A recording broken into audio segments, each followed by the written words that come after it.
നമസ്കാരം. Evening news പ്രധാന വാർത്തകൾ. വിലക്കയറ്റം കലം കമഴ്ത്തി മഹിളാ മോർച്ച സമരം പാലക്കാട് അഞ്ചുവിളക്കിൽ. കേരളത്തിൽ വിലയില്ലാതായത് പിണറായി വിജയന് മാത്രമെന്ന് BJP പാലക്കാട് ഈസ്റ്റ് ജില്ലാ president Prashanth Sivan. BJP Palakkad east ജില്ലാ കമ്മിറ്റി ഓഫീസിൽ ജനങ്ങൾക്കായി സഹായ കേന്ദ്രം തുറന്നു. വിവിധ ആവശ്യങ്ങൾ ഉന്നയിച്ച് കോട്ടായി ഗ്രാമപഞ്ചായത്ത് ഓഫീസിന് മുന്നിൽ BJP ധർണ. റോഡുകളുടെ തകർച്ചയ്ക്ക് പരിഹാരം കാണണമെന്നും ആരോഗ്യ കേന്ദ്രത്തിൽ ആവശ്യത്തിന് ഡോക്ടർമാരെ നിയമിക്കണമെന്നും മുഖ്യ ആവശ്യങ്ങൾ. ഷൊർണൂർ റെയിൽവേ ജംഗ്ഷനിലെത്തിയ ട്രെയിനിൽ നിരോധിത ഗോവൻ മദ്യം ഉപേക്ഷിച്ച നിലയിൽ 23 ലിറ്റർ മദ്യം പിടിച്ചെടുത്തു. മദ്യം കണ്ടെത്തിയത് രഹസ്യ വിവരത്തെ തുടർന്ന് എക്സൈസും RPFും ഷാഡോ പോലീസും ജാംനഗർ തിരുനെൽവേലി എക്സ്പ്രസിൽ നടത്തിയ പരിശോധനയിൽ. വാണിയംകുളം ചന്തയിൽ നടക്കുന്നത് ഗുണ്ടാ മോഡൽ പിരിവെന്ന് ആക്ഷേപം. ചന്ത കരാറെടുത്തവരുടെ ഗുണ്ടാ പിരിവിന് പഞ്ചായത്ത് സെക്രട്ടറി കൂട്ടുനിൽക്കുകയാണെന്നും ആക്ഷേപം. പരാതിയുമായി രംഗത്ത് വന്നത് കച്ചവടക്കാരും വാഹന ഉടമകളും. നിയമവിരുദ്ധമായ പ്രവർത്തനം തുടർന്നാൽ പ്രക്ഷോഭം ആരംഭിക്കുമെന്ന് മുന്നറിയിപ്പ്. വാടനംകുറിശി ROB സർവീസ് റോഡിലൂടെ പരീക്ഷണാടിസ്ഥാനത്തിൽ ഇരുചക്രവാഹനങ്ങൾ കടത്തിവിട്ടു തുടങ്ങി. വലിയ വാഹനങ്ങൾക്ക് പ്രവേശനമില്ല. 18 ദിവസം മുമ്പ് റൂട്ടിൽ ഗതാഗതം നിരോധിച്ച് ആരംഭിച്ച പ്രവൃത്തി പൂർത്തിയാകാൻ ഇനിയും സമയമെടുത്തേക്കും. റെയിൽവേ മേൽപ്പാല നിർമ്മാണം ഓഗസ്റ്റ് അവസാനത്തോടെ പൂർത്തിയാകുമെന്ന് നിർവഹണ ഏജൻസി ജില്ലാ വികസന സമിതി യോഗത്തിൽ നൽകിയ ഉറപ്പ് പാലിക്കപ്പെടുമെന്ന പ്രതീക്ഷയിൽ യാത്രക്കാർ. വാർത്തകൾ വിശദമായി. വിലക്കയറ്റത്തിനെതിരെ കലം കമഴ്ത്തി സമരവുമായി മഹിളാ മോർച്ച. പാലക്കാട് അഞ്ചുവിളക്കിനു സമീപമായിരുന്നു പ്രതിഷേധം. കേരളത്തിൽ വിലയില്ലാതായത് പിണറായി വിജയന് മാത്രമാണെന്ന് സമരം ഉദ്ഘാടനം ചെയ്ത BJP ഈസ്റ്റ് ജില്ലാ പ്രസിഡന്റ് പ്രശാന്ത് ശിവൻ പരിഹസിച്ചു.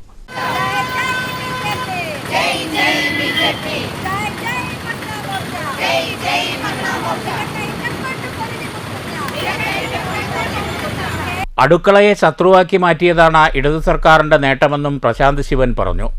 വിലക്കയറ്റമുണ്ടാകില്ലെന്ന വാഗ്ദാനത്തിൽ അധികാരത്തിലേറിയ ഇടതു സർക്കാരിന്റെ കാലത്ത് വില റോക്കറ്റ് പോലെ കുതിച്ചുയരുകയാണ്. പച്ചക്കറികളും പലവ്യഞ്ജനങ്ങളും വാങ്ങാൻ ലോണെടുക്കേണ്ട സ്ഥിതിയാണിപ്പോൾ. വെളിച്ചെണ്ണ തൊട്ടുനോക്കാൻ പോലും കഴിയാത്ത അവസ്ഥ. അവശ്യ സാധനങ്ങൾ വില കുറച്ച് സപ്ലൈകോയിലൂടെ നൽകുമെന്നാണ് സർക്കാർ പറയുന്നത്. എന്നാൽ സപ്ലൈകോയിൽ സാധനങ്ങളില്ലാത്ത സ്ഥിതിയാണെന്നും പ്രശാന്ത് ശിവൻ പറഞ്ഞു. കേരളത്തിലെ ജനങ്ങളെ വഞ്ചിക്കുന്ന ജനദ്രോഹപരമായ നിലപാടെടുക്കുന്ന പിണറായി വിജയൻ സർക്കാരിനെതിരായിട്ടുള്ള മഹിളകളുടെ പ്രതിഷേധമാണ് ഇന്നിവിടെ നടക്കുന്നത്. കേരളത്തിലെ സർവ്വസാധാരണക്കാരനെ ജീവിക്കാൻ കഴിയാത്തൊരു സാഹചര്യമാണ് ഉണ്ടായിട്ടുള്ളത്. സാധാരണക്കാരായ ജനങ്ങളെ വറുതിയിലേക്ക് തള്ളിവിടുന്നൊരു സമീപനമാണ് പിണറായി വിജയൻ സർക്കാർ എടുത്തുകൊണ്ടിരിക്കുന്നത്.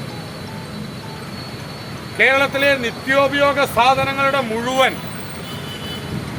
വില കുതിച്ച് കയറിക്കൊണ്ടിരിക്കുകയാണ്. സപ്ലൈകോ വഴി സാധനങ്ങൾ വിലക്കുറവായി നൽകുമെന്ന് പറയുന്ന അതേ സമയത്ത് തന്നെ സപ്ലൈകോയിലെ സാധനങ്ങൾ ലഭ്യമല്ല പലതും. നമ്മൾ ഒരു വീട്ടിലെ അത്യാവശ്യ സാധനമായി ഉപയോഗിക്കുന്ന വെളിച്ചെണ്ണ സാധാരണക്കാരനെ ഇന്ന് പാചകത്തിന് പോലും വെളിച്ചെണ്ണ ഉപയോഗിക്കാൻ കഴിയാത്ത സാഹചര്യമാണുള്ളത്. BJP ജില്ലാ general secretary Omanakuttan, T Baby, Ajitha Menon, Babu Vennakkara, Shanmughan, Ashwathi Manikandan, Sumalatha Murali, Jayalakshmi, Sajitha, Hari Pattikkara എന്നിവർ പ്രസംഗിച്ചു. News bureau, Palakkad. വിവിധ ആവശ്യങ്ങൾ ഉന്നയിച്ച് കോട്ടായി പഞ്ചായത്ത് ഓഫീസിന് മുന്നിൽ BJP ധർണ നടത്തി. വിവിധ വാർഡുകളിലെ റോഡുകളുടെ ശോചനീയാവസ്ഥ ഉടൻ പരിഹരിക്കുക, പ്രാഥമിക ആരോഗ്യ കേന്ദ്രത്തിലെ ഡോക്ടർമാരുടെ കുറവ് നികത്തുക തുടങ്ങിയ ആവശ്യങ്ങൾ ഉന്നയിച്ചായിരുന്നു ധർണാ സമരം. കോട്ടായി പഞ്ചായത്തിലെ വിവിധ വാർഡുകളിലെ ശോചനീയാവസ്ഥയിലായി കിടക്കുന്ന റോഡുകളുടെ നിർമ്മാണ പ്രവർത്തനം ഉടൻ പൂർത്തീകരിക്കുക, കുടിവെള്ള പ്രശ്നം പരിഹരിക്കുക, പ്രാഥമിക ആരോഗ്യ കേന്ദ്രത്തിലെ ഡോക്ടർമാരുടെ കുറവുകൾ നികത്തി രോഗികളുടെ ദുരിതത്തിന് അറുതി വരുത്തുക തുടങ്ങിയ ആവശ്യങ്ങൾ ഉന്നയിച്ചാണ് BJP കോട്ടായി മണ്ഡലം കമ്മിറ്റിയുടെ ആഭിമുഖ്യത്തിൽ പഞ്ചായത്ത് ഓഫീസിന് മുന്നിൽ പ്രതിഷേധ ധർണ നടത്തിയത്. BJP പാലക്കാട് വെസ്റ്റ് ജില്ലാ പ്രസിഡന്റ് P വേണുഗോപാൽ ഉദ്ഘാടനം ചെയ്തു. അതിലേക്ക് വേണ്ടതായ ഉപകരണങ്ങളുണ്ടാവില്ല, അതിന് ചികിത്സിക്കാൻ ഡോക്ടർമാരുണ്ടാവില്ല, അതിന് കൊടുക്കാൻ മരുന്നുണ്ടാവില്ല. ഡോക്ടർമാരെ വെച്ചെടുത്ത് തന്നെ പലതും ഡോക്ടർമാർ വരില്ല പോകലാവും. ഇവിടെ അങ്ങനെയാണെന്ന് ഞാൻ പറയുന്നില്ല. പക്ഷെ വേണ്ടത്ര ആവശ്യമുള്ളത്ര ഡോക്ടർമാരും ചികിത്സയും സംവിധാനങ്ങളും അത് ഇവിടുത്തെ പ്രതിഭാസമല്ല, ഇടതുപക്ഷം ഭരിക്കുന്ന ഒട്ടുമിക്ക പഞ്ചായത്തുകളും നമ്മൾ നോക്കുമ്പോഴാണ്. എന്താണ് കാരണം എന്ന് നോക്കുമ്പോൾ വളരെ ചെറിയൊരു കാര്യം, അവിടെ അടുത്ത് തന്നെയുള്ള ഒന്നുകിൽ ചില ക്ലിനിക്കുകൾ അല്ലെങ്കിൽ ആശുപത്രികൾ പ്രൈവറ്റ് അവരുമായിട്ട് ചില ടൈപ്പായിട്ടുണ്ട്. BJP panchayat committee president Pradeep Padinjarakkara അധ്യക്ഷത വഹിച്ചു. ജില്ലാ വൈസ് പ്രസിഡന്റ് CS ദാസ്, മണ്ഡലം president TK Prasad, K Sadanandan, TK Mohandas, panchayat അംഗം CR കണ്ണദാസ്, രാമകൃഷ്ണൻ, സുബീഷ് എന്നിവർ സംസാരിച്ചു. News bureau, Kottayi. Shoranur railway ജംഗ്ഷനിൽ നിരോധിത ഗോവൻ മദ്യം ട്രെയിനിൽ ഉപേക്ഷിച്ച നിലയിൽ കണ്ടെത്തി. 23 ലിറ്റർ മദ്യമാണ് എക്സൈസും RPFും ഷാഡോ പോലീസും സംയുക്തമായി നടത്തിയ പരിശോധനയിൽ കണ്ടെത്തിയത്. Palakkad excise deputy commissioner Prince Babu നൽകിയ രഹസ്യ വിവരത്തെ തുടർന്നാണ് എക്സൈസും ഷാഡോ പോലീസും RPFും ട്രെയിനിൽ സംയുക്തമായി പരിശോധന നടത്തിയത്. ഇതിനിടെയാണ് ഉപേക്ഷിച്ച നിലയിൽ നിരോധിത ഗോവൻ മദ്യം കണ്ടെത്തിയത്. പ്ലാസ്റ്റിക് കവറുകളിൽ കെട്ടി സൂക്ഷിച്ച നിലയിലാണ് 29 കുപ്പികളിലായി 23 ലിറ്റർ നിരോധിത മദ്യം കണ്ടെത്തിയത്. ഷൊർണൂർ റെയിൽവേ സ്റ്റേഷനിലെത്തിയ ജാംനഗർ തിരുനെൽവേലി എക്സ്പ്രസിൽ നടത്തിയ പരിശോധനയിലാണ് മദ്യം കണ്ടെത്തിയത്. പരിശോധനയുണ്ടെന്നറിഞ്ഞ പ്രതി മദ്യം ഉപേക്ഷിച്ച് കടന്നുകളഞ്ഞതാവാമെന്നും പ്രതിക്കായി അന്വേഷണം ഊർജിതമാക്കുമെന്നും അന്വേഷണ സംഘം അറിയിച്ചു. Pattambi excise inspector Vinu, assistant inspector Shanmukhan, Thrithala inspector Manoj Kumar, assistant inspector Sinchu, squad ഇൻസ്പെക്ടർമാരായ Santhosh Kumar, assistant inspector Manikandan, Ottapalam inspector Murugadas, assistant inspector Anu, Shoranur RPF SI Balasubramanian എന്നിവരാണ് സംഘത്തിലുണ്ടായിരുന്നത്. News centre, Shoranur. Vadanamkurissi railway മേൽപ്പാലം സർവീസ് പാതയിലൂടെ പരീക്ഷണാടിസ്ഥാനത്തിൽ ബൈക്കുകൾ കടത്തിവിടാൻ തുടങ്ങി. തിങ്കളാഴ്ച രാവിലെ ഇരുചക്ര വാഹനങ്ങളുടെ സർവീസ് ആരംഭിച്ചു. അതേസമയം പാതയിലെ കട്ടവിരിക്കൽ പ്രവൃത്തികൾ ഉടൻ പൂർത്തിയാക്കും. ദിവസങ്ങളോളം ഗതാഗതം പൂർണ്ണമായി നിരോധിച്ച് നിർമ്മാണം നടത്തിയതിനാൽ ജനം ദുരിതത്തിലായിരുന്നു. മോഴിക്കുന്നം ബ്രഹ്മദത്തൻ നമ്പൂതിരി അനുസ്മരണത്തിൽ പങ്കെടുക്കാനെത്തിയ KPCC പ്രസിഡന്റ് സണ്ണി ജോസഫ് MLAക്ക് ഷൊർണൂരിൽ കോൺഗ്രസ് പ്രവർത്തകർ സ്വീകരണം നൽകി. റെയിൽവേ പോലീസ് അസോസിയേഷൻ തെരഞ്ഞെടുപ്പിലെ സ്ഥാനാർത്ഥികൾക്ക് KPCC പ്രസിഡന്റ് വിജയാശംസകൾ നേർന്നു. DCC vice president TH Firoz Babu, youth Congress മണ്ഡലം പ്രസിഡന്റ് ആഷിഖ്, മണ്ഡലം കോൺഗ്രസ് പ്രസിഡന്റ് വിജയപ്രകാശ് ശങ്കർ തുടങ്ങിയവർ നേതൃത്വം നൽകി. മണ്ണൂരിൽ ശക്തമായ മഴയിലും കാറ്റിലും നാലംഗ കുടുംബം താമസിച്ചിരുന്ന വീട് തകർന്നു. തിങ്കളാഴ്ച പുലർച്ചെയാണ് സംഭവം. കുടുംബം അത്ഭുതകരമായി രക്ഷപ്പെട്ടു. മണ്ണൂർ വെസ്റ്റ് കോട്ടക്കുന്ന് ആനക്കല്ലിൽ ബാബു ഭാനുപ്രിയ ദമ്പതികൾ താമസിക്കുന്ന വീടാണ് തിങ്കളാഴ്ച പുലർച്ചെ തകർന്നത്. വീടിന്റെ പിറകുവശത്തെ ചുമരാണ് നിലം പൊത്തിയത്. വിദ്യാർത്ഥിയുടെ പഠനോപകരണങ്ങളും ഗൃഹോപകരണങ്ങളും മണ്ണിലടിയിലായി. പിഞ്ചുകുട്ടിയും വിദ്യാർത്ഥിയും മാതാപിതാക്കളും അടക്കുന്ന 4 അംഗ കുടുംബം ഈ മുറിയിലാണ് കിടന്നിരുന്നത്. എന്നാൽ രാത്രിയിൽ എന്തോ പന്തികേട് തോന്നിയ മാതാപിതാക്കൾ ഇവിടെ നിന്നും മാറി കിടന്നതോടെയാണ് ഇവർ അത്ഭുതകരമായി രക്ഷപ്പെട്ടത്. 50 വർഷത്തിലേറെയായി പഴക്കമുള്ള മൺചുമരിൽ നിർമ്മിച്ച വീടാണിത്. മാസങ്ങൾക്ക് മുൻപ് ചുമരിൽ വിള്ളൽ കണ്ടെത്തിയിരുന്നു. വീട് തകർന്നതോടെ അന്തിയുറങ്ങാനാകാത്ത അവസ്ഥയിലാണ് ഈ കുടുംബം. വിവരമറിഞ്ഞ് പഞ്ചായത്ത് അംഗങ്ങളായ ഹുസൈൻ ഷഫീഖ്, സുനിത എന്നിവർ വീട് സന്ദർശിച്ചു. എല്ലാവിധ സഹായവും വാഗ്ദാനം ചെയ്താണ് ഇവർ മടങ്ങിയത്. നമുക്കറിയാം, കനത്ത മഴയാണ് ഈ സമയത്തുള്ളത്. കനത്ത കാറ്റിൽ, വളരെയധികം ശക്തിയേറിയ കാറ്റിലാണ് ഇത് കടപുഴകി വീണിരിക്കുന്നത്. ഭാഗ്യം കൊണ്ട് മാത്രമാണ്, കാരണം അവർ കിടക്കുന്ന റൂമാണത്. കിടക്കുന്ന റൂമിൽ നിന്നും ഭാഗ്യം കൊണ്ട് മാത്രമാണ് അവർ രക്ഷപ്പെട്ടത്. അവർക്ക് ഏകദേശം ഇത് വീഴും എന്നുള്ളൊരു സ്ഥിതിയിലായപ്പോൾ അവർ മാറിക്കിടക്കുകയായിരുന്നു. അതല്ലെങ്കിൽ വളരെയധികം ജീവന് തന്നെ വളരെയധികം ബുദ്ധിമുട്ടുണ്ടാകുന്ന അവസ്ഥയിലായിരുന്നു. തീർച്ചയായും ഇത് മണ്ണൂർ ഗ്രാമപഞ്ചായത്തിൻ്റെയും കലക്ടറുടെയും ശ്രദ്ധയിൽപ്പെടുത്തി അവർക്ക് വേണ്ടുന്ന, വില്ലേജ് ഓഫീസറുടെയൊക്കെ ശ്രദ്ധയിൽപ്പെടുത്തി അവർക്ക് വേണ്ടുന്ന സഹായങ്ങൾ നൽകുന്നതിന് വേണ്ടി അടിയന്തരമായി ചെയ്യുന്ന ഈ സമയത്ത് പറയാൻ വേണ്ടി ആഗ്രഹിക്കും. News bureau, Pathiripala. വാണിയംകുളം ചന്തയിൽ നടക്കുന്നത് ഗുണ്ടാ പിരിവെന്ന് ആരോപണം. കച്ചവടക്കാരും വാഹന ഉടമകളുമാണ് പാലക്കാട് വാർത്താസമ്മേളനത്തിൽ ഈ ആരോപണം ഉന്നയിച്ചത്. ചന്ത കരാറെടുത്തവരുടെ ഗുണ്ടാ പിരിവിന് പഞ്ചായത്ത് സെക്രട്ടറി കൂട്ടുനിൽക്കുകയാണെന്നും കച്ചവടക്കാരായ വി രമേശ്, വാഹന ഉടമ വി ദിലീപ് എന്നിവർ പറഞ്ഞു.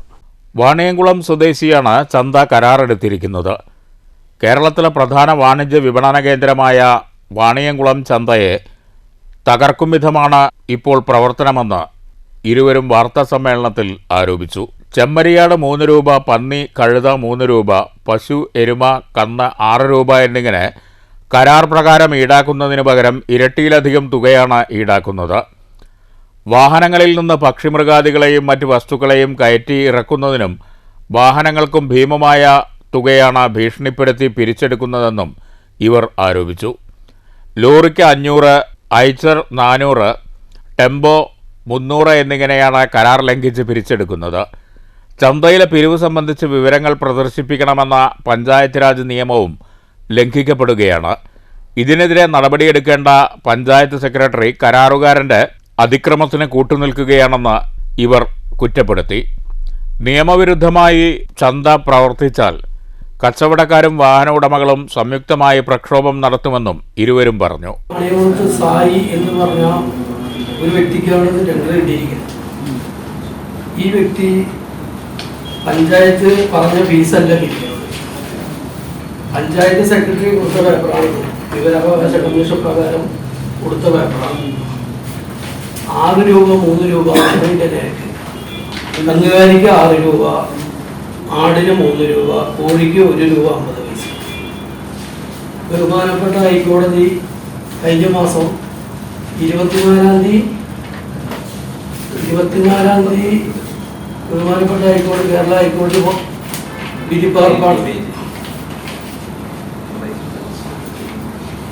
വിധിപ്പകർപ്പാണ്. ഈ വിധിയെ നമ്മുടെ ബഹുമാനപ്പെട്ട പഞ്ചായത്ത് സെക്രട്ടറി കാറ്റിൽ പറത്തിയിട്ടാണ് ഇപ്പോൾ ചന്ത നടത്തിക്കൊണ്ടിരിക്കുന്നത്. ഇയാളുടെ ഒത്താശയോടു കൂടിയാണ് പാടികൾ ചന്ത നടക്കുന്നത്. ഇപ്പോൾ ഗുണ്ടാപ്പിരിവാണ് പറഞ്ഞത്. ചൊവ്വാഴ്ച ഉച്ചയ്ക്ക് 2 മണിക്ക് തുടങ്ങിയത്, വ്യാഴാഴ്ച വൈകിട്ട് 6 മണി വരെ ഗുണ്ടാപ്പിരിവാണ്. ഒരു കന്നിന് 6 രൂപയാണ് പഞ്ചായത്ത് നിശ്ചയിച്ച പൈസ. 3 രൂപ ആടിന്. ഇപ്പോൾ വാങ്ങുന്ന ആടിനെ 40 രൂപ കയറ്റാൻ 40 രൂപ ഇറക്കാം. ഇതിന് മുൻകാലങ്ങളും ചന്ത നടത്തുന്നുണ്ട്. അപ്പോൾ കുറേ വിട്ടുവീഴ്ചയിലാണ് ചന്ത മുന്നോട്ട് പോയത്. അപ്പം ഇത് പോലീസ് സ്റ്റേഷനുണ്ട്, പേപ്പറുകൾ കളക്ടർ ഓഫീസിലുണ്ട്, എല്ലാ ഓഫീസിലും ഉണ്ട്. ഇതൊന്നും വിലപ്പ് കൊടുക്കുക. ഇതിപ്പോൾ പഞ്ചായത്ത് സെക്രട്ടറിയുടെ ഒത്താശയോടു കൂടിയാണ് ഇപ്പോൾ നടക്കുന്നത്. അപ്പോൾ നമ്മൾ നാട്ടുകാരനും ഒരു കച്ചവടക്കാരെന്നുള്ള നിലയ്ക്കാണ്, അസിസ്റ്റോഷനുകളൊന്നുമില്ല, കച്ചവടക്കാരെന്നുള്ള നിലയ്ക്കാണ്. അപ്പോൾ ഇത് പത്രപ്രവർത്തകരും ദൃശ്യമാധ്യമങ്ങൾക്ക് പുറത്തു കൊണ്ടുവരണം. ഇത് സത്യാവസ്ഥ എന്താണെന്ന് പുറത്തു കൊണ്ടുവരണം. ഇതാണ് നമ്മൾ ആവശ്യപ്പെടുന്നത്. എൽ ശിവരാജൻ, എൻ സജീവ് കുമാർ എന്നിവരും വാർത്താസമ്മേളനത്തിൽ പങ്കെടുത്തു. News bureau, Palakkad. തൃശൂരിൽ 60 വയസ്സ് പ്രായം തോന്നിക്കുന്ന പുരുഷൻ ട്രെയിനിന് മുന്നിൽ ചാടി മരിച്ചു. ഇന്ന് രാവിലെ 9 മണിക്ക് പൂങ്കുന്നം റെയിൽവേ സ്റ്റേഷനിലാണ് സംഭവം. മഡ്ഗാവ് എറണാകുളം എക്സ്പ്രസിന് മുന്നിലേക്കാണ് ഇയാൾ ചാടിയത്. ഇന്ന് രാവിലെ 9 മണിയോടെയാണ് തൃശൂർ പൂങ്കുന്നം റെയിൽവേ സ്റ്റേഷനിൽ 60 വയസ്സ് പ്രായം തോന്നിക്കുന്ന പുരുഷൻ ട്രെയിനിന് മുന്നിലേക്ക് ചാടിയത്. മഡ്ഗാവ് എറണാകുളം എക്സ്പ്രസിന് മുന്നിലേക്കാണ് ഇയാൾ ചാടിയത്. ആളെ തിരിച്ചറിഞ്ഞിട്ടില്ല. തൃശൂർ ഈസ്റ്റ് പോലീസ് അന്വേഷണം ആരംഭിച്ചു. ട്രെയിനിന് മുന്നിലേക്ക് ആള് ചാടിയതിനെ തുടർന്ന് പാലക്കാട് എറണാകുളം മെമോ പൂങ്കുന്നത്തിന് സമീപം നിർത്തിയിടേണ്ടി വന്നു. അടുത്തിറങ്ങേണ്ട യാത്രക്കാർ ഇറങ്ങി നടക്കേണ്ട അവസ്ഥയുമുണ്ടായി. 9:30യോടെയാണ് മെമോ ട്രെയിൻ എറണാകുളത്തേക്ക് യാത്ര തിരിച്ചത്. News bureau, Thrissur. മണ്ണൂർ മുസ്ലിം ലീഗ് പഞ്ചായത്ത് കമ്മിറ്റിയുടെ നേതൃത്വത്തിൽ മണ്ണൂരിൽ സ്പെഷ്യൽ പ്രവർത്തക സംഗമം നടന്നു. മുസ്ലിം ലീഗ് ജില്ലാ പ്രസിഡന്റ് മരക്കാർ മാരായമംഗലം സംഗമം ഉദ്ഘാടനം ചെയ്തു. അതിജീവന രാഷ്ട്രീയത്തിന്റെ 7ാം പതിറ്റാണ്. അതാണ് നമ്മുടെ സമ്മേളനത്തിന്റെ നമ്മൾ ചർച്ച ചെയ്യുന്ന മുദ്രാവാക്യം എന്ന് പറഞ്ഞാൽ 75 കൊല്ലത്തെ നമ്മുടെ ചരിത്രം. അതാണ് നമ്മൾ പുതിയ തലമുറയോട് സംവദിക്കുന്നത്. 75 കൊല്ലം മുമ്പ് മണ്ണൂർ എങ്ങനെയായിരുന്നു, മണ്ണൂരിലെ സ്ത്രീ എങ്ങനെയായിരുന്നു, മണ്ണൂരിലെ കാരണവന്മാർ എങ്ങനെയായിരുന്നു? 75 കൊല്ലത്തൊന്നും എനിക്ക് പറയാൻ കഴിയില്ല. സുലൈമാൻകുട്ടിക്ക് അറിയാം. 45 കൊല്ലം മുമ്പ് ഞാൻ മണ്ണൂരിൽ വന്നിട്ടുണ്ട്, ഇല്ലേ സുലൈമാൻകുട്ടി? 45 കൊല്ലം മുമ്പൊക്കെ അത് 55 കൊല്ലം പഴക്കണ്ടി ഇവിടെ സാധിക്കുമ്പോൾ കുട്ടിയൊക്കെയാണ് ലീഗായത് എനിക്കറിയാം. അതിജീവനത്തിന്റെ 7.5 പതിറ്റാണ്ട് എന്ന പ്രമേയത്തിൽ നടക്കുന്ന മുസ്ലിം ലീഗ് ജില്ലാ സമ്മേളനത്തിന്റെ ഭാഗമായാണ് മണ്ണൂർ പഞ്ചായത്ത് മുസ്ലിം ലീഗ് കമ്മിറ്റിയുടെ ആഭിമുഖ്യത്തിൽ സ്പെഷ്യൽ പ്രവർത്തക സംഗമം സംഘടിപ്പിച്ചത്. കോങ്ങാട് നിയോജകമണ്ഡലം general secretary VM Anvar Sadiq അധ്യക്ഷനായി. മുസ്ലിം യൂത്ത് ലീഗ് സംസ്ഥാന പ്രവർത്തക സമിതി അംഗം ഷെരീഫ് സാഗർ മുഖ്യപ്രഭാഷണം നടത്തി. ഹരിതയുടെ ജില്ലാ chairperson Labeeba Muhammad, Abdul Hakeem, KP Muneer, Sadiq Ali, Sulaiman, H Haseena, Shabitha Muneer, Saifuddin, Safeer തുടങ്ങിയവർ സംസാരിച്ചു. മണ്ണൂർ പഞ്ചായത്തിൽ വർഷങ്ങളായി താൽക്കാലിക ജീവനക്കാരുടെ വേതനത്തിൽ നിന്ന് അനധികൃതമായി പിടിച്ചുവച്ച വകമാറ്റിയ സംഭവം വിജിലൻസ് അന്വേഷണം നടത്തണമെന്നും നടപടി ഉണ്ടായില്ലെങ്കിൽ മുസ്ലിം ലീഗ് സമരരംഗത്തേക്ക് ഇറങ്ങുമെന്നും പഞ്ചായത്ത് അംഗം VM അൻവർ സാദിഖ് മുന്നറിയിപ്പ് നൽകി. News bureau, Pathirippala. സാധാരണക്കാരുടെ ആവശ്യങ്ങൾ നിറവേറ്റാൻ കഴിയുന്ന സഹായ കേന്ദ്രമായി BJP ഓഫീസുകൾ മാറുമെന്ന് BJP പാലക്കാട് ഈസ്റ്റ് ജില്ലാ പ്രസിഡന്റ് പ്രശാന്ത് ശിവൻ. BJP പാലക്കാട് ജില്ലാ ഓഫീസിലെ സഹായ കേന്ദ്രം ഉദ്ഘാടനം ചെയ്ത് പ്രസംഗിക്കുകയായിരുന്നു പ്രശാന്ത് ശിവൻ. ആനുകൂല്യങ്ങൾക്ക് അർഹരായ പലർക്കും ലഭിക്കാത്ത സ്ഥിതിയുണ്ട്. ആനുകൂല്യങ്ങൾ സംബന്ധിച്ച് അറിവ് ലഭിക്കാത്തവരും പല കാരണങ്ങളാൽ നിഷേധിക്കപ്പെടുന്നവരുമുണ്ട്. അകാരണമായി ഒരാൾക്ക് പോലും സഹായം കിട്ടാതിരിക്കരുതെന്ന ഉദ്ദേശത്തിലാണ് BJP സഹായ കേന്ദ്രം ആരംഭിക്കുന്നതെന്ന് പ്രശാന്ത് ശിവൻ പറഞ്ഞു. ഇത് ജനങ്ങൾക്കേറെ ഉപകാരപ്രദമാകുമെന്നും പ്രശാന്ത് ശിവൻ കൂട്ടിച്ചേർത്തു. പറയുന്ന സമയത്ത് സർവ്വസാധാരണക്കാരായ ആളുകൾക്ക് അവരുടെ ആവശ്യങ്ങൾ നിറവേറ്റി കൊടുക്കുന്നതിനുള്ള ഒരു സഹായ കേന്ദ്രമായിട്ട് ഭാരതീയ ജനതാ പാർട്ടിയുടെ ഓഫീസുകൾ മാറണം എന്ന ഉദ്ദേശത്തോടു കൂടിയാണ് BJPയുടെ ഓഫീസിനകത്ത് തന്നെ ഇത്തരത്തിലുള്ള ഹെൽപ്പ് ഡെസ്കുകൾ ആരംഭിക്കുന്നത്. നമ്മുടെ ധാരാളം ആളുകൾക്ക് അവർക്ക് അർഹതപ്പെട്ട ആനുകൂല്യങ്ങൾ അത് ലഭ്യമാവാതെ, അത് നമുക്ക് ലഭിക്കാതെ ധാരാളം ആളുകൾ വലിയ രീതിയിൽ ബുദ്ധിമുട്ടുന്നുണ്ട്. പ്രത്യേകിച്ച് കേരളത്തിലെ സംസ്ഥാന സർക്കാരിൻ്റെ ഭാഗത്തു നിന്ന് കേന്ദ്ര സർക്കാരിൻ്റെ ജനക്ഷേമ പദ്ധതികൾ പ്രൊമോട്ട് ചെയ്യുന്നതിൽ വലിയൊരു വിമുഖത കാണിക്കുന്നുണ്ട്. BJP ഭാരവാഹികളായ ഓമനക്കുട്ടൻ, പ്രഭാകരൻ, ബാബു വെണ്ണക്കര, T ബേബി, അജിത മേനോൻ തുടങ്ങിയവർ സംസാരിച്ചു. BJP ഓഫീസിലെ സഹായ കേന്ദ്രത്തിൽ ആധുനിക സാങ്കേതിക സംവിധാനങ്ങൾ ഒരുക്കിയിട്ടുണ്ട്. News bureau, Palakkad. ഓങ്ങല്ലൂർ തളി മഹാദേവ ക്ഷേത്രത്തിൽ നടന്ന അഷ്ടദ്രവ്യ മഹാഗണപതി ഹോമം, ഗജപൂജ, ആനയൂട്ട് എന്നിവ ഭക്തിസാന്ദ്രമായി. 4 ഗജവീരന്മാർ ആനയൂട്ടിൽ പങ്കെടുത്തു. നിരവധി ഭക്തർ ദർശനത്തിനായി എത്തിയിരുന്നു. ഓങ്ങല്ലൂർ തളി മഹാഗണപതി ക്ഷേത്രത്തിൽ നടന്ന അഷ്ടദ്രവ്യ മഹാഗണപതി ഹോമം, പ്രത്യക്ഷ ഗജപൂജ, ആനയൂട്ട് ഭക്തിസാന്ദ്രമായി. തിങ്കളാഴ്ച രാവിലെ 5:30 നടന്ന 1008 നാളികേരം കൊണ്ടുള്ള അഷ്ടദ്രവ്യ മഹാഗണപതി ഹോമത്തോടെ ചടങ്ങുകൾക്ക് തുടക്കമായി. തുടർന്ന് പ്രത്യക്ഷ ഗജപൂജയിൽ പ്രത്യക്ഷ ഗണപതിയായി ചിറ്റേപ്പുറത്ത് ശ്രീകുട്ടൻ എന്ന ഗജവീരനെ പൂജിച്ചു. തുടർന്ന് നടന്ന ആനയൂട്ടിൽ 4 ഗജവീരന്മാർ പങ്കെടുത്തു. Malabar Devaswom board executive officer Chandramohan ആനയൂട്ട് ചടങ്ങ് ഉദ്ഘാടനം ചെയ്തു. പിന്നീട് വഴിപാട് നടത്തിയ ഭക്തരും ആനയൂട്ട് നിർവഹിച്ചു. ബ്രഹ്മശ്രീ കാലടി പടിഞ്ഞാറേടത്ത് ശങ്കരനുണ്ണി നമ്പൂതിരിപ്പാട് ചടങ്ങുകൾക്ക് മുഖ്യ കാർമ്മികത്വം വഹിച്ചു. 100 കണക്കിന് ഭക്തജനങ്ങൾ വിശേഷാൽ ചടങ്ങുകളിലും ആനയൂട്ട് ചടങ്ങിലും പങ്കാളികളായി. കഴിഞ്ഞ ദിവസം വൈകിട്ട് ഭഗവത് സേവ, സർവൈശ്വര്യ പൂജ, അത്താഴപൂജ എന്നിവയും ഉണ്ടായിരുന്നു.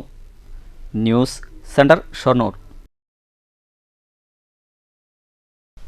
കണയം ശ്രീ കാഞ്ഞങ്ങാട് ശിവക്ഷേത്രത്തിലും ശ്രീ കുറുമ്പ ഭഗവതി ക്ഷേത്രത്തിലും രാമായണ മാസാചരണത്തിന്റെ ഭാഗമായുള്ള പ്രത്യേക പരിപാടികൾ തുടരുന്നു. കഴിഞ്ഞ ദിവസം ബ്രഹ്മകുമാരി മീനയുടെ ഭക്തിപ്രഭാഷണം ഉണ്ടായിരുന്നു. ക്ഷേത്രങ്ങളിൽ നിത്യേന രാമായണ പാരായണവും വിശേഷ പൂജകളും നടക്കുന്നതിനൊപ്പം ഭഗവതി ക്ഷേത്രത്തിൽ ഞായറാഴ്ചകളിൽ ഭക്തിപ്രഭാഷണവും ലഘുഭക്ഷണ വിതരണവുമുണ്ട്. കർക്കിടക മാസത്തിലെ 2ാമത്തെ ഞായറാഴ്ച ബ്രഹ്മകുമാരീസ് ഈശ്വരീയ വിദ്യാലയത്തിലെ മീനാബഹൻ ക്ഷേത്രത്തിൽ ഭക്തിപ്രഭാഷണം നടത്തി. ക്ഷേത്രം സെക്രട്ടറി കൃഷ്ണദാസ് പൂർണ്ണകുംഭം നൽകി മീനാബഹനെ ആനയിച്ചു. തുടർന്ന് ക്ഷേത്ര ദർശനം നടത്തിയതിനു ശേഷം ഭജനമണ്ഡപത്തിൽ ഭക്തിപ്രഭാഷണവും രക്ഷാബന്ധനവും നടത്തി. അനുസരിച്ചുള്ളത് എൻ്റെ അടുത്തേക്ക് ആകർഷിക്കപ്പെടുകയും അപ്പം നമുക്ക് നമ്മുടെ വീടിൻ്റെ ഫ്രണ്ടിലൊരു പൂന്തോട്ടമുണ്ട്. ആ പൂന്തോട്ടത്തിൽ നിറച്ച് പൂമ്പാറ്റകൾ വലിയ കാരണം അവിടെ പൂക്കളുണ്ട്. അപ്പം തേൻ കുടിക്കാനുള്ള ആൾക്കാരെല്ലാം എന്തെയും അവിടെ നിന്ന് കറങ്ങും. നമ്മുടെ വീടിൻ്റെ ബാക്കിൽ നമ്മൾ വേസ്റ്റ് ഇടാൻ വേണ്ടി ഒരു കുഴി ഉണ്ടാക്കിയിട്ടുണ്ട്. ആ കുഴിയിൽ നമ്മളെല്ലാവരും എന്ത് ചെയ്യും? എല്ലാ ചപ്പകളും കുപ്പകളും മാലിന്യങ്ങളും കൊണ്ടുപോയിട്ട് പൂമ്പാറ്റയെത്തു. അവിടെ പൂമ്പാറ്റയെത്തു ഇല്ല. കാരണം അവിടെ എന്താ ഉള്ളത്? വേസ്റ്റാണ്. വേസ്റ്റിൻ്റെ അടുത്തേക്ക് ആരാ വരും? അവിടെ പഴുതാര വരില്ലേ? അവിടെ പഴുതാര ഉണ്ടാവും, കൊതുകുണ്ടാവും, ഈച്ച ഉണ്ടാവും, എലികളുണ്ടാവും, അല്ലേ?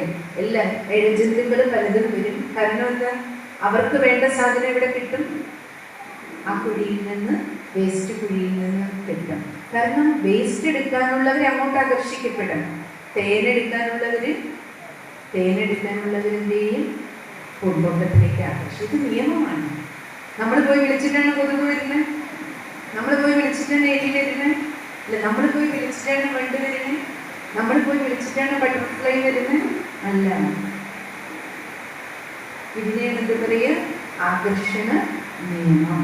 അപ്പം അതേപോലെ ആത്മാവാകുന്ന ഈ രാമന്റെ അയനത്തിൽ നമ്മൾ ജീവിതയാത്രയിൽ തിരിച്ചറിയേണ്ടത് നമുക്ക് വേണ്ടതെല്ലാം നമ്മുടെ അടുത്തേക്ക് വന്നു ചേരുന്നത് നമ്മൾ അച്ഛനെ കുറ്റം പറഞ്ഞിട്ട് കാര്യമില്ല, അമ്മയെ കുറ്റം പറഞ്ഞിട്ട് കാര്യമില്ല. കാവുങ്ങൽ ഭവാനി കുടുംബം സ്പോൺസർ ചെയ്ത ലഘുഭക്ഷണ വിതരണവും ഭജനമണ്ഡപത്തിൽ സജ്ജമാക്കിയിരുന്നു. ക്ഷേത്രം president Parameswaran master, secretary Krishnadas, vice president Raghavan Nair, Payyanazhi Unnikrishnan, Haridas Changath, treasurer Ramadas, Angadikkal Sreenarayanan, joint സെക്രട്ടറിമാരായ കൂരിയിൽ ഉണ്ണികൃഷ്ണൻ, അജിത് ചാങ്കത്ത്, രാജേഷ് വെള്ളോത്ത് തുടങ്ങിയവർ നേതൃത്വം നൽകി. News centre, Shoranur. പ്രധാന വാർത്തകൾ വീണ്ടും. വിലക്കയറ്റം കലം കമഴ്ത്തി മഹിളാ മോർച്ച. സമരം പാലക്കാട് അഞ്ചുവിളക്കിൽ. കേരളത്തിൽ വിലയില്ലാതായത് പിണറായി വിജയനു മാത്രമെന്ന് BJP പാലക്കാട് ഈസ്റ്റ് ജില്ലാ president Prashanth Sivan. BJP Palakkad east ജില്ലാ കമ്മിറ്റി ഓഫീസിൽ ജനങ്ങൾക്കായി സഹായ കേന്ദ്രം തുറന്നു. വിവിധ ആവശ്യങ്ങൾ ഉന്നയിച്ച് കോട്ടായി ഗ്രാമപഞ്ചായത്ത് ഓഫീസിന് മുന്നിൽ BJP ധർണ. റോഡുകളുടെ തകർച്ചയ്ക്ക് പരിഹാരം കാണണമെന്നും ആരോഗ്യ കേന്ദ്രത്തിൽ ആവശ്യത്തിന് ഡോക്ടർമാരെ നിയമിക്കണമെന്നും മുഖ്യ ആവശ്യങ്ങൾ. ഷൊർണൂർ റെയിൽവേ ജംഗ്ഷനിലെത്തിയ ട്രെയിനിൽ നിരോധിത ഗോവൻ മദ്യം ഉപേക്ഷിച്ച നിലയിൽ 23 ലിറ്റർ മദ്യം പിടിച്ചെടുത്തു. മദ്യം കണ്ടെത്തിയത് രഹസ്യ വിവരത്തെ തുടർന്ന് എക്സൈസും RPFും ഷാഡോ പോലീസും ജാംനഗർ തിരുനെൽവേലി എക്സ്പ്രസിൽ നടത്തിയ പരിശോധനയിൽ. വാണിയംകുളം ചന്തയിൽ നടക്കുന്നത് ഗുണ്ടാ മോഡൽ പിരിവെന്ന് ആക്ഷേപം. ചന്ത കരാറെടുത്തവരുടെ ഗുണ്ടാ പിരിവിന് പഞ്ചായത്ത് സെക്രട്ടറി കൂട്ടുനിൽക്കുകയാണെന്നും ആക്ഷേപം. പരാതിയുമായി രംഗത്ത് വന്നത് കച്ചവടക്കാരും വാഹന ഉടമകളും. നിയമവിരുദ്ധമായ പ്രവർത്തനം തുടർന്നാൽ പ്രക്ഷോഭം ആരംഭിക്കുമെന്ന് മുന്നറിയിപ്പ്. വാടനംകുറിശി ROB സർവീസ് റോഡിലൂടെ പരീക്ഷണാടിസ്ഥാനത്തിൽ ഇരുചക്രവാഹനങ്ങൾ കടത്തിവിട്ടു തുടങ്ങി. വലിയ വാഹനങ്ങൾക്ക് പ്രവേശനമില്ല. 18 ദിവസം മുമ്പ് റൂട്ടിൽ ഗതാഗതം നിരോധിച്ച് ആരംഭിച്ച പ്രവൃത്തി പൂർത്തിയാകാൻ ഇനിയും സമയമെടുത്തേക്കും. റെയിൽവേ മേൽപ്പാല നിർമ്മാണം ഓഗസ്റ്റ് അവസാനത്തോടെ പൂർത്തിയാകുമെന്ന് നിർവഹണ ഏജൻസി ജില്ലാ വികസന സമിതി യോഗത്തിൽ നൽകിയ ഉറപ്പ് പാലിക്കപ്പെടുമെന്ന പ്രതീക്ഷയിൽ യാത്രക്കാർ. ഈ വാർത്താ ബുള്ളറ്റിൻ സമാപിച്ചു. നമസ്കാരം.